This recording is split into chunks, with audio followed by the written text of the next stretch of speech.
In 1930, the Republican-controlled House of Representatives, in an effort to alleviate the effects of the, anyone? The Great Depression, passed the, anyone?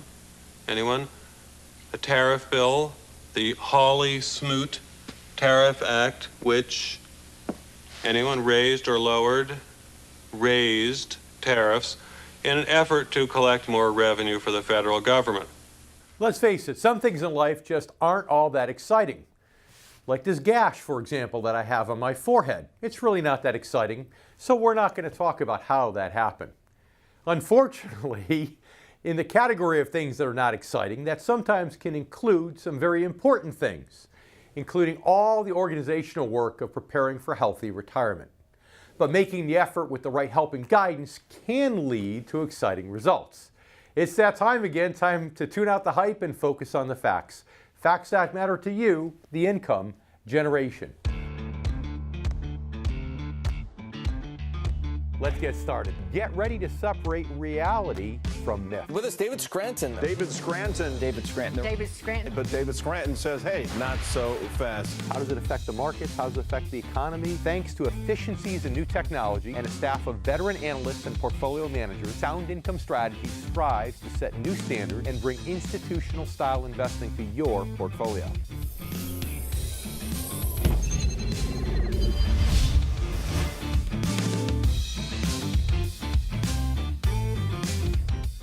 I'm David Scranton. Say hello to my little friend.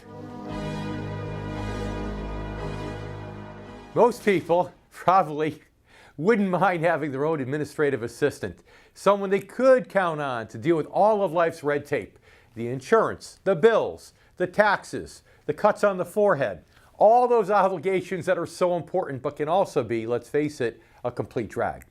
But the reality is this. If you don't have your own assistant, it's up to you to handle that kind of work on your own, and with the right professional guidance, hopefully. Doing a good job of it is an important key to increasing your odds of enjoying a healthy retirement. That means healthy in every sense of the word, physically, mentally, and financially. As we discussed on a recent episode, a 30,000-foot view of health and retirement. So today, we're pleased to present the second installment in our health series, Organizing a Healthy Retirement. We'll have former estate planning attorney and author Catherine Hauteur on the show. Hospitalized and you have an end-stage illness, what procedures do you want taken or not taken? You know, who do you want to manage your medical care? Who do you want to step in your shoes and handle your finances if you're hospitalized for a period of time?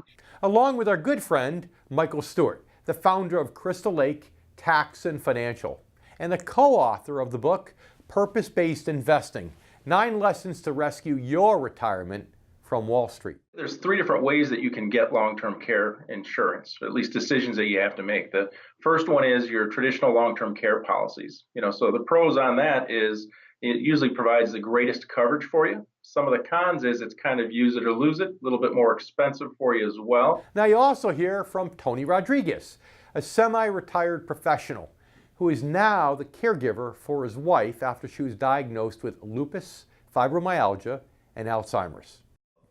For the most part, I am the full-time caregiver.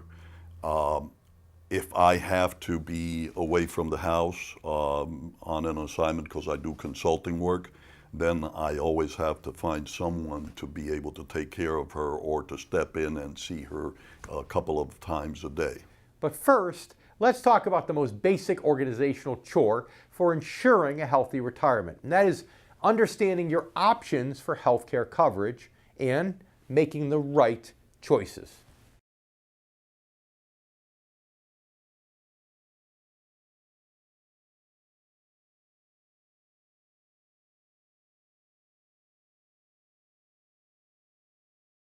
Whether you've spent your career working 9 to 5 or a lot more than that, having a full-time job gave you essentially 2 things: income and healthcare benefits. Obviously, once you retire, your job no longer provides those 2 important things. It's now up to you to secure income and to secure healthcare benefits that meet your needs through other sources. Now, we talked a lot on this show about strategies for securing retirement income. Of course, that's our main mission. But right now, we're going to focus on your various options for healthcare coverage. You know, the two are indeed closely related, of course, particularly since out-of-pocket costs for healthcare increase significantly after retirement for many people. The key to keeping costs manageable actually lies in proactive planning. The process can be confusing, frustrating, and irritating, like a lot of organizational chores. But your healthcare and your headache from healthcare can indeed be minimized, and your odds of success can be improved. How? By getting the right financial advisor involved. An advisor who specializes in retirement income, but one who can also help you understand all of the options, including those options regarding healthcare and how to make healthcare coverage an important integrated part of your broader financial strategy. Naturally, this whole process should begin before you retire and should continue afterward to ensure you always have the right coverage. If you're still working, you can start by learning about all your existing health insurance benefits and how those benefits might change after retirement. For example, do you have an option to continue with your group plan? Or have you been with your company long enough to reach an age where you become vested in certain benefits? If your company has no health benefit provisions for retirees, you may still be eligible to stay on your employer plan under what's called the Consolidated Omnibus Budget Reconciliation Act, or COBRA. Your human resources representative can probably answer most of the questions regarding COBRA. And if your company offers a free workshop on health benefits or retirement planning, well then, by golly, go. Your coverage options with your employer may also vary depending upon the stage and the age at which you retire, as much as Social Security benefits differ depending upon when you choose to start taking them. After reviewing your options through your employer, it's a good idea to look at what's available in the private insurance marketplace. You can easily compare plans and prices online at certain websites such as ehealthinsurance.com, gohealthinsurance.com, for example.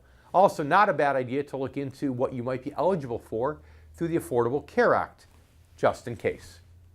Now, of course, the 800-pound gorilla in the room today, with this topic, of course, is that healthcare costs and coverage are a huge political issue right now. And changes might just be in store not only for the ACA, but also for Medicare and Medicaid. If so, it's important to stay educated about those changes and how they might impact you. Medicare coverage is another important part of preparing for retirement. Most people, you become eligible at age 65 for Medicare, but you'll still have some choices to make at that time. For example, you may want Original Medicare, or you may want a Medicare Advantage plan, each of which has its own pros and cons depending upon your needs and your situation. You can get the most up-to-date information about your options at medicare.gov. But before making any big decisions on your own, again, it's best to get the help of a qualified financial professional. And once you've found the right advisor, it's important to continue working with him or her to review your healthcare coverage regularly. Benefits, costs, and your own situation can and do change. Now, it's possible a new plan or strategy may offer you a better coverage at a lower price, or might just align better with your overall retirement income strategy. An income strategist can help you identify new options and make changes as needed. He can also help you understand your potential needs and options for long-term care coverage, which is a whole separate issue, but another extremely important component of administering a healthy retirement. Now it's time to welcome our first guest, former estate planning attorney, Catherine Hauteur. She's also the Amazon #1 best-selling author of the book, Estate Planning for the Sandwich Generation: How to Keep Your Parents and Protect Your Kids. We last saw Catherine on the show back in July of last year. Catherine, thanks again for being with us here on The Income Generation. Oh, thanks for having me back, Dave. So we talk a lot in the show about the sandwich generation. Why is it so important for the sandwich generation, even more so than other generations, to make sure that they have their estate planning affairs in order? Well, by definition of the sandwich generation, there are many dependents. There's aging parents that they're concerned with and, perhaps supporting, as well as younger children, either supporting them or worrying about them as they grow. Mm-hmm. So people in the sandwich generation have many more dependents and people who rely on them.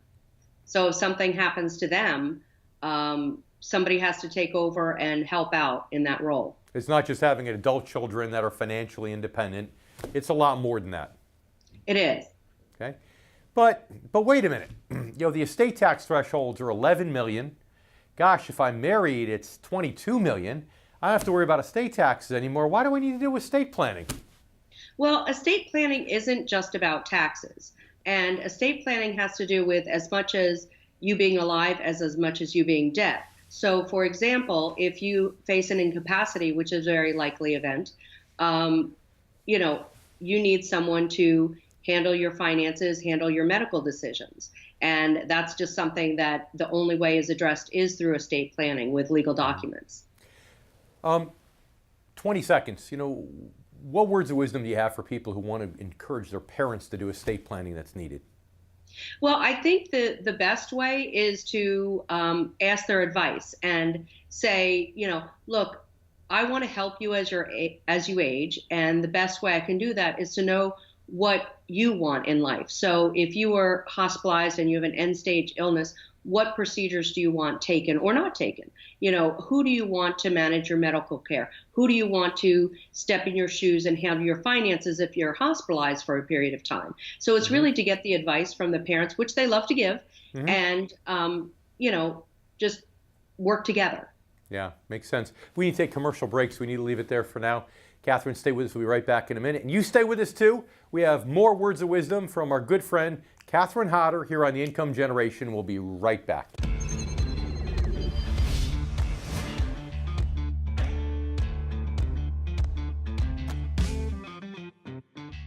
David J. Scranton, Amazon bestselling author, money manager, and national TV host, is on a mission to educate baby boomers about the need to shift from growth to income.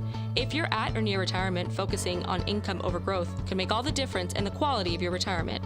Each week, David educates America on his Newsmax TV show, The Income Generation, where he provides special reports and more to teach baby boomers about the income model. Call now for a free copy of David's latest book. Go to soundincomestrategies.com/income to find out more. Read David J. Scranton's groundbreaking new book, Return on Principle, 7 Core Values to Help Protect Your Money in Good Times and Bad. Discover practical solutions to the financial challenges facing today's generation of retirees and near retirees. Learn the truth about Wall Street, the financial media, and the secrets they try to hide from everyday investors. This isn't just another book about investing. Working Americans who have lived through 2 major stock market crashes and the worst financial crisis since the Great Depression in the past 16 years don't need another book about investing. David Scranton's approach to financial planning is a holistic system designed for maximum protection, strategic growth, and reliable income regardless of market conditions. Stop planning for retirement with your fingers crossed. Read Return on Principle, 7 Core Values to Help Protect Your Money in Good Times and Bad. Available now.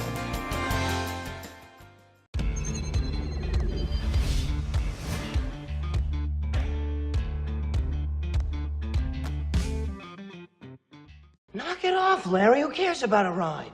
We're talking death here. Death, one of life's certainties, but it's certainly something that most of us don't like to or don't feel comfortable discussing. Much like the scar on my forehead, for example, which is why we're not discussing it today. The instinctive desire to avoid that particular topic is one of the reasons many people avoid or ignore another crucial aspect of organizing a healthy retirement, and that's estate planning. But the specter of death is not the only reason people neglect estate planning. Another reason is that people misunderstand the term. They mistakenly think of estate planning as only being relevant to how their assets should be distributed at death. But the truth is, estate planning encompasses not only the distribution stage of your wealth, but also encompasses, or should encompass, the accumulation and the preservation stage also. In other words, estate planning is an important part of your overall retirement plan and the assets that you built. Who built this? I did. Me. That's who. Me. Okay, I'll stop with my Tony Montana imitations. Not so good. But it's also one thing that needs to be done with proper professional guidance, which means working with a qualified estate planning attorney. This is a crucial thing because There are countless legal details involved in estate planning, and if you don't understand them clearly, the consequences can be costly. For example, you need to know that designating a beneficiary is not the same thing as putting an asset in a child's name. The latter is a potentially dangerous move that I believe should be avoided. And here are a couple of reasons. If that child ever got divorced, half the asset you put in his or her name would now belong to any potential ex-spouses. If the child ever got sued, the asset would be subject to collection by the person suing. Again, these are just a couple of examples. Fact is, I could probably write a book from some of the sad stories I've heard from financial advisors over the last 30 years or so of some of the mistakes that people make in estate planning. That's why I believe strongly that one of the first things you need to do is to find a qualified estate planning attorney to help you avoid some of these potential pitfalls and missteps. Now, at the same time, he or she can help ensure that your assets are as well protected legally as they are financially, assuming, of course, you have a financial strategy focused on protection and income. In fact, many financial advisors who specialize in retirement income also work with estate planning attorneys on behalf of their mutual clients. Doing so better ensures the client's overall needs are met and that their assets are fully protected from all directions. Sometimes finding the right financial advisor can also mean finding the right estate planning attorney. But even before you get to that point, you yourself can take some steps to get the process of estate planning started. Now, as with long-term care planning, the most important first step is to talk openly about the subject and get your entire family involved. In most cases, that also means including your children. Make sure they're aware of all your assets and of your specific plans and wishes for them after death. Just as importantly, make sure they know where to find financial, legal, and medical information that they may need to access after you're gone. Make sure they know the names and contact information of all the professionals involved in your estate planning, your financial and investment planning also, as well as your healthcare planning. That includes doctors, attorneys, agents, financial advisors, and so on and so forth. Talk openly with them about things like a power of attorney, things like your living will, your inheritance goals, your wishes. Have those frank conversations now. Why? So that you can help avoid potential pain and confusion down the road. In my experience, this is really the most important reason for estate planning. Yes, estate planning helps protect your assets legally. It can help you minimize taxes and help your heirs avoid probate and costly legal fees. All that's wonderful. But I believe the single most important reason for estate planning is to protect your loved ones from unnecessary emotional stress, especially at a time when it's the last thing in their lives that they need. I've seen families torn apart as a result of poor estate planning. I remember one situation in particular where two grown sisters stopped speaking to each other over claims to mom's jewelry. Why? Because mom's wishes weren't clearly spelled out. So you see, estate planning isn't just about protecting your assets, it's about protecting your family. And a qualified estate planning attorney and financial advisor, yes, can help you down the road and can help guide you down the right path. And now it's time to bring back a qualified former estate planning attorney, Catherine Hauteur. Catherine, thanks for sticking around. Good to be here. Now, you get some tough situations where perhaps a spouse becomes ill or incapacitated or something like that happens, where really having your I's dotted and T's crossed in estate plan is very important. Can you just describe a couple of situations in your personal experience that you've seen where situations like that could have been a lot worse had these people not had their estate plan in order? Well, yes. Being an estate planning attorney, many of my clients, had relayed to me the ways that estate planning documents helped pave the way in either getting information from doctors because they had the medical power of attorney, or dealing with banks because they had the financial power of attorney, because, these institutions aren't really set up to hand out information. So that's been, that's been important to hear. But also my father had a 10-year battle with Alzheimer's, and he used all the estate planning documents, or we did, throughout his illness and death. And I can tell you from that experience that if we didn't have those documents, what was really a struggle would have been made so much more worse. Oh, let me switch gears. I appreciate you sharing that personal story with us, first of all.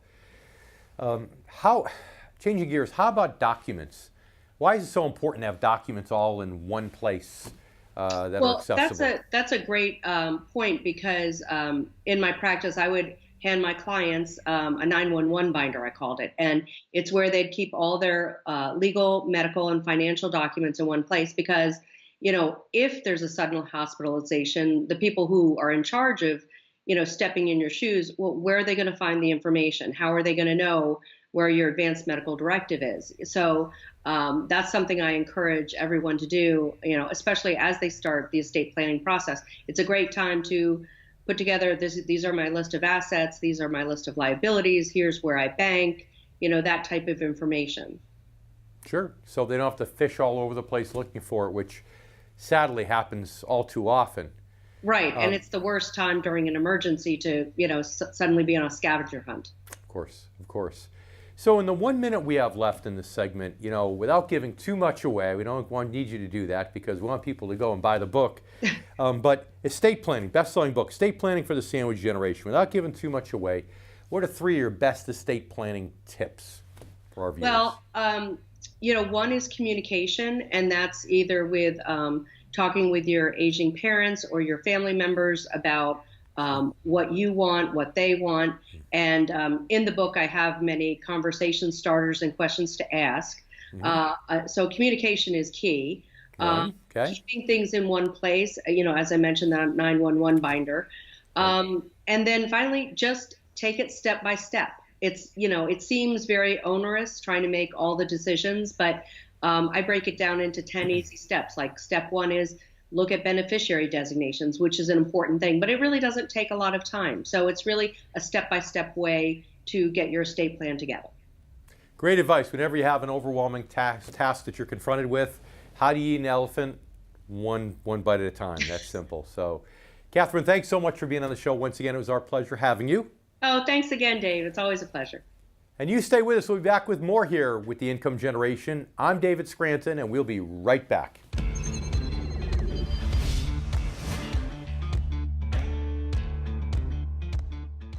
David J. Scranton, Amazon bestselling author, money manager, and national TV host, is on a mission to educate baby boomers about the need to shift from growth to income. If you're at or near retirement, focusing on income over growth can make all the difference in the quality of your retirement. Each week, David educates America on his Newsmax TV show, The Income Generation, where he provides special reports and more to teach baby boomers about the income model. Call now for a free copy of David's latest book. Go to soundincomestrategies.com/income to find out more. If you're near or in retirement, head over to theincomegeneration.com and download your special report written specifically for the needs of the income generation. Again, those born before 1966. I'm David Scranton, and you've been watching The Income Generation.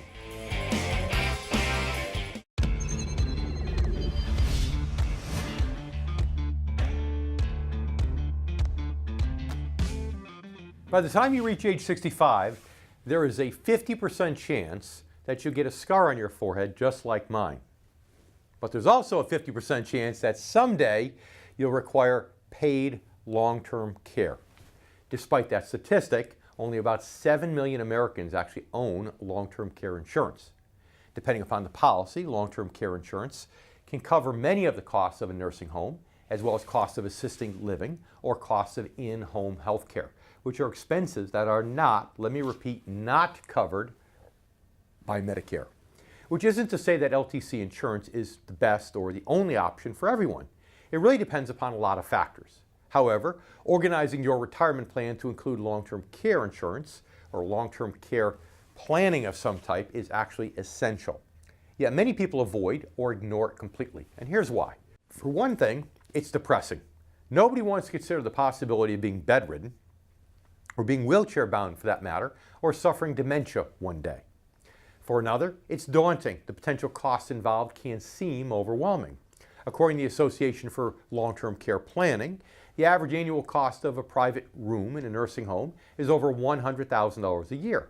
For a semi-private room, it's just over $88,000 a year. And the cost of various types of in-home aid, in essence, can run in the neighborhood of $50,000 a year. And those numbers may be substantially higher by the time that you need long-term health care. Since medical and healthcare costs rise at a much faster and steeper rate than the average rate of inflation. In fact, healthcare costs are essentially doubling about every 12 years. Now again, all of this can seem overwhelming, I know, but the cost of ignoring or the cost of underestimating long-term care expenses can be extremely high. You may end up burdening your children or burdening other family members for that matter, or receiving a lower level of care than you might have gotten with a little planning and a little effort. So with that in mind, here are a few tips for getting started with long-term care planning. First, talk openly about the issue and make some decisions. For instance, if one or both of you need long-term care one day, how important is it for you to remain in your home as opposed to going to a nursing home or assisted living care facility? Study your different options. Why? Because there may be more than you realize. And compare costs. If you have grown children, get them involved. Share your goals with them. Let them know what your plans are, what your wishes are. Why? Because this is an issue that ultimately will impact them as well. If not financially, then at least emotionally. Hopefully the impact won't be financial, but who knows? In some instances, adult children can end up actually being the long-term care providers to an aging parent, and the arrangement can work out well. As with estate planning, though, it's important that all family members who stand to be affected by your long-term care needs are at least aware of the planning process, if they're not actually actively involved. Next, start with estimating just how much you may need to save periodically for long-term care coverage.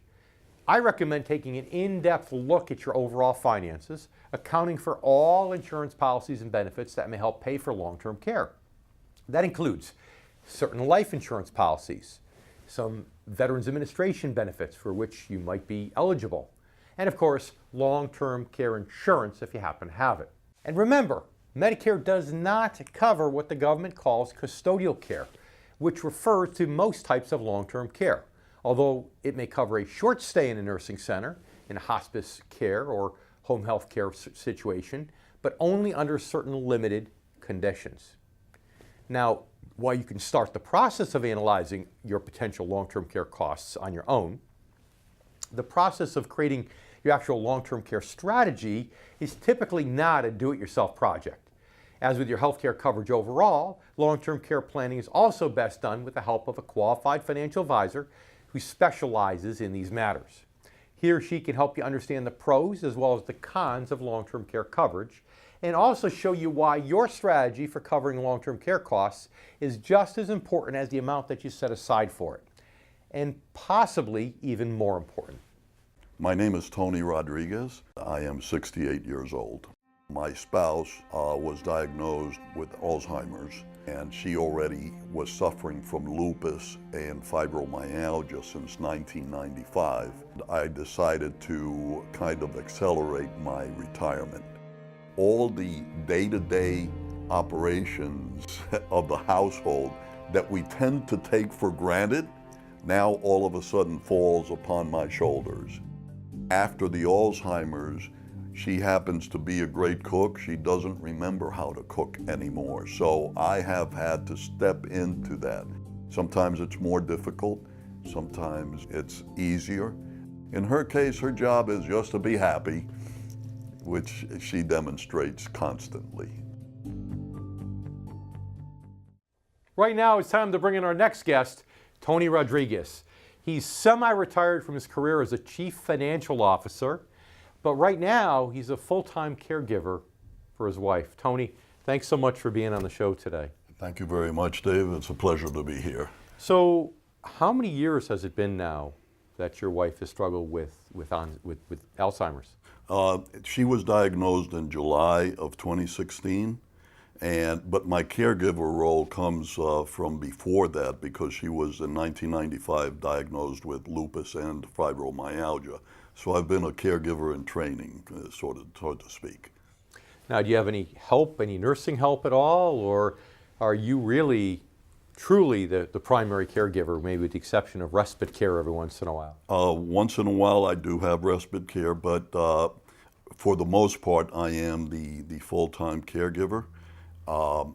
If I have to be away from the house on an assignment because I do consulting work, then I always have to find someone to be able to take care of her or to step in and see her a couple of times a day while I'm away, especially to give her the medications. What was the hardest thing emotionally for you when this thing was happening? I know part of it is a lot of men, their identity comes from their careers, and you kind of had to give that up.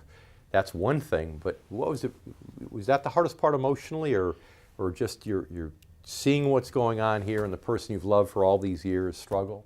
Well, emotionally, it was seeing that person that was so full of life all of a sudden start her decreasing in her way of thinking, her way of carrying herself. She used to be a very, very happy person. She still is very happy, but more emotionally closed, if you will. Of course. And all the things that we tend to take for granted, like the shopping, like the cooking, like the laundry, then I had to take over all those chores, which is fine. But just seeing that person that you have shared so many years with, we're married 31 years, so many years with, just completely be another person, become another person, it is emotionally draining, to say the least. Well, you and I met a few years ago, and that's what I respect a lot about you, is the fact that after all these years, you didn't have to really blink an eyelash. Your decision was easy, and you're doing the right thing, and I really commend you for that. Thank you very much. And thank you so much for being on the show, so our Income Generation members can hear from someone who's living it firsthand. And you stay with us too. We'll be right back here with more on the Income Generation. I'm David Scranton. We'll be right back.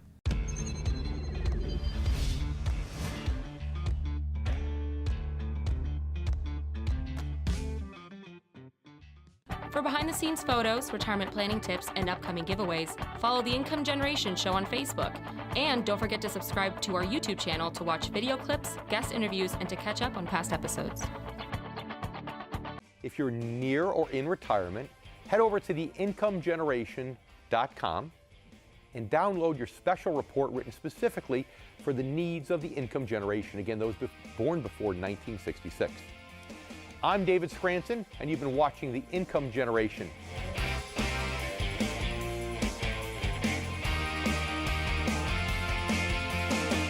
David J. Scranton, Amazon bestselling author, money manager, and national TV host, is on a mission to educate baby boomers about the need to shift from growth to income. If you're at or near retirement, focusing on income over growth can make all the difference in the quality of your retirement.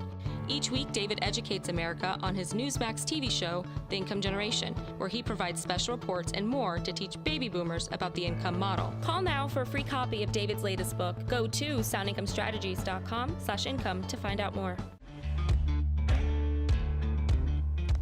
We all have that family member or perhaps the coworker who's super organized, and we absolutely hate them. Okay, well, maybe we don't really hate them, but we do find them annoying. Why? Because most of us simply are not that organized and secretly wish that we were. And we all know that when it comes to the kind of work we're discussing today, that organizational skills are key. Filing, updating, comparing costs, reading the fine print. Again, none of that's super exciting for most of us. But making the effort to stay organized makes this kind of detail-oriented work not only more effective, but also more accurate and easier. With that in mind, here are a few tips on how to get and how to stay organized in preparation for a healthy retirement. First, list your retirement accounts and consolidate this information all in one place. That includes anything that is or was an employer-provided plan, such as a pension or a 401k, or any personal retirement accounts like an IRA. Next, identify any other assets that you might have that are non-IRA. Stocks, bonds, mutual funds, savings account, real estate. And consolidate those also alongside your other notes. That all sounds pretty simple and pretty obvious, but it's amazing how many people never actually take the time to create a simple list of assets. When you're done with this, next, list your insurance policies by owner and by a policy number. and then categorize them by type: life insurance, health insurance, long-term care insurance, property and casualty, etc. This is a great idea regardless of whether you're already retired or not planning to retire anytime soon. Why? Because all insurance policies should be reviewed periodically to make sure they're still your best options. Next, make a consolidated list of all your debts, what you owe on your home, any automobiles, credit cards, personal loans, and so on. And finally, make a list of any health-related issues that you know or suspect that you have to deal with throughout retirement. Do you take medications now?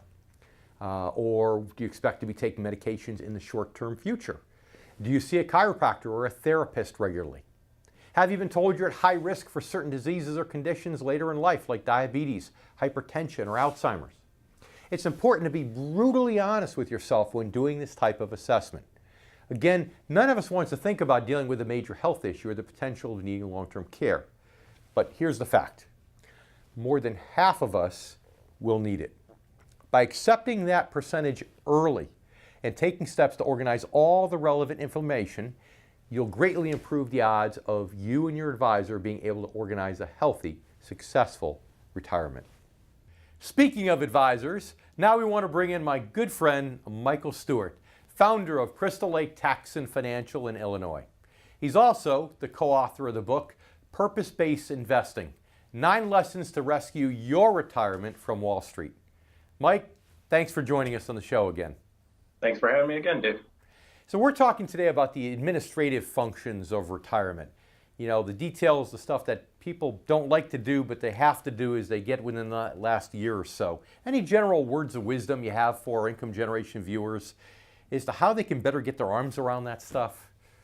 Yeah, I think the thing is that there's a lot of moving parts. So it's how you claim Social Security, when you claim Medicare, do you go through, parts A, B, all these other things, how you get retirement income. And so there's a lot of administrative issues that are associated with that. That's kind of what's a little bit unique in our practice. We've got a CPA on staff, a paralegal, a notary. We handle, of course, the financial planning side. So you really want to work with an advisory firm that can really tackle all those administrative issues for you and not just kind of be in their own silo, only dealing with one of those things at a time. Okay, fair enough. We always talk about investing for income, you and I, whether we're on the show together or we're not on the show together. But one thing I don't think I've ever asked you is your take on long-term care insurance. Is it better to self-insure? When is it? When's it better to get insurance? For what type of person? How would you answer that? Yeah, really, there's 3 different ways that you can get long-term care insurance, or at least decisions that you have to make. The first one is your traditional long-term care policies. So the pros on that is it usually provides the greatest coverage for you. Some of the cons is it's kind of use it or lose it, a little bit more expensive for you as well. Many times today, in about the last decade, a lot of people use what they call a hybrid long-term care, and it won't really cover all the costs of long-term care. But one of the things it'll do is it'll provide a death benefit if you never use it, maybe some liquidity. You can get some of your money back if you never use it. And it's really designed more so to kind of fill in the gap to provide some level of long-term care that you can supplement with other resources. But at least it answers the question for those 65-70% of the people that never need the benefit. I've wasted all that money. It answers that objection. They get that money back or their heirs do. Absolutely, and that's what makes the hybrid long-term care a little bit more compelling. Got it. Yeah, and the third option is, you can choose to self-insure, and that's going to be decided through one of 2 different ways. Either self-selection, you just don't have the resources or the income available, so you just kind of have to roll the dice, or if your asset level is such that if you had a long stint in long-term care for you and your spouse, that you wouldn't drain down all the assets, kind of given the projections. Well, in that case, then there's no sense buying the long-term care either. You have enough to self-insure. And in fact, we get back, we'll ask you about how much you need to have as a general rule in order to be able to self-insure. And I'm pretty sure you're going to give me a big number, but we'll have to wait to hear that until we come back. Stay with us. We'll be back with more here on The Income Generation.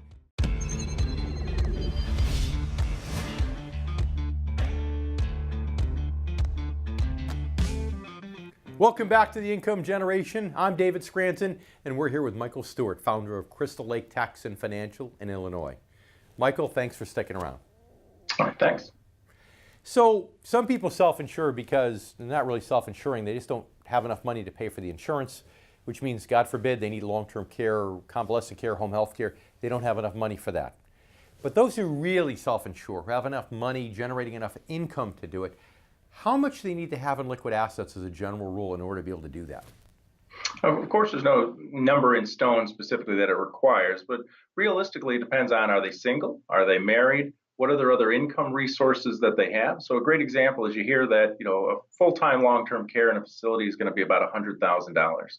So if a couple has $50,000 Social Security, maybe another $50,000 of income off their portfolio, it seems like they might be okay, with the exception of how is that other spouse going to continue to live the lifestyle that they want if only one of them needs care.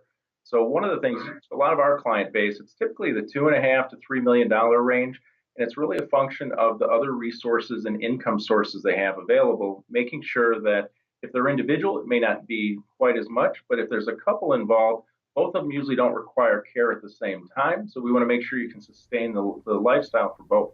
Right. In that case, that 3 million number was actually the number that I had in mind. So I think we're on the same page there. So I want to take the last minute and a half or so we have. I want to talk about your book, because your book is a well-needed book for people trying to make retirement investing decisions in today's uncertain market. Purpose-based investing, 9 lessons to rescue your retirement from Wall Street. What are the 3 biggest takeaways you expect people to get from reading your book? The 3 biggest tips that I would give is, first of all, have a retirement income plan. So if your income in retirement is dependent on if the market went up or down, then you truly don't have an income plan. The second thing is protect your principal. As you're in or nearing retirement, that's all you've got to last you for the rest of your life. So you need to make sure that you're getting some kind of sustainable, predictable income where the principal's not going to get wiped out in a market crash or anything else. So a lot of our clients say that basically they want to earn a little bit better than the bank, but not take all the risk of the market. So somewhere in between is kind of that happy medium. And the last thing, and you talk about it all the time, David, is talking about going from that accumulation, that growth phase, into the distribution, the income phase. Because really it's a mindset change, but it's really a realization that you're not 30 or 40 years old anymore and able to take all that risk. And monthly bills need monthly income, and that's the way your portfolio should be designed in retirement.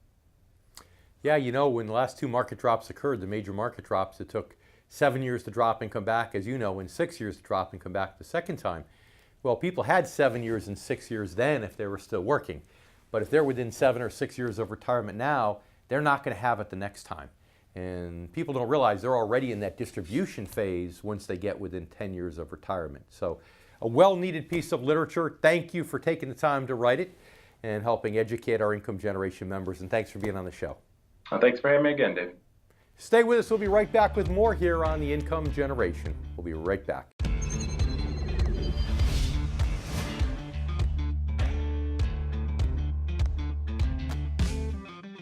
I'd like to thank all of our guests for joining us today for another episode of The Income Generation. I'd also like to thank you, our new and returning viewers.